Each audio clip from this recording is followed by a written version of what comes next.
আসসালামু আলাইকুম। আলহামদুলিল্লাহ। এটা হচ্ছে মসজিদ কেবলা তাইন।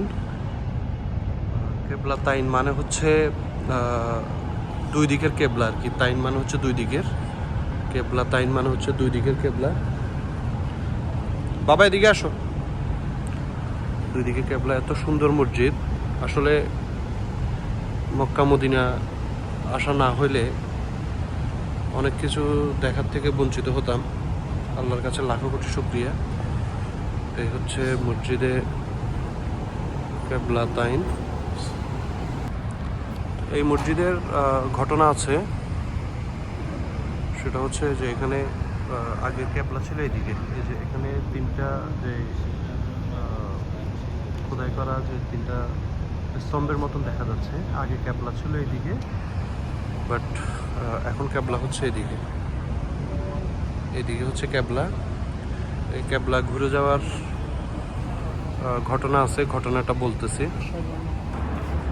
তো যেটা বলতেছিলাম, এই মসজিদের কেবলা পরিবর্তন হওয়ার যে ঘটনা, সেই ঘটনাটা যদি বলতে যাই, ঘটনাটা হচ্ছে আমাদের মহানবী হযরত মুহাম্মদ সাল্লাল্লাহু আলাইহি ওয়াসাল্লাম এই মসজিদে একদিন নামাজরত অবস্থাতে 2 রাকাত নামাজের পরে উনি তখন চিন্তা করতেছিলেন যে কেবলাটা যদি আমার মক্কা শরীফ কেন্দ্রিক হইতো, মানে ওনার জন্মভূমি। হ্যাঁ, এই মসজিদের তখন কেবলা ছিল মসজিদের আল আকসার দিকে, মানে মসজিদ আল আকসার দিকে তখন কেবলা ছিল। তখন ওইদিকে ফিরেই নামাজ পড়া হইতো, কম্পিউটারে যাই ওইদিকে ফিরেই তখন নামাজ পড়া হইতো।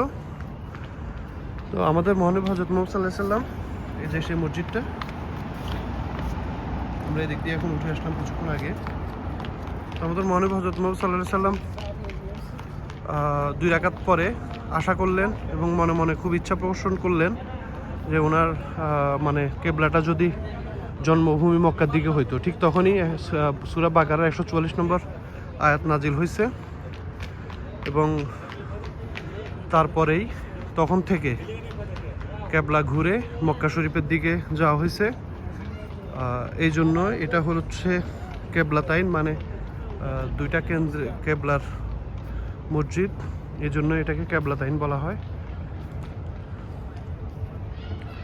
এত সুন্দর মসজিদ, আনবিলিভেবল।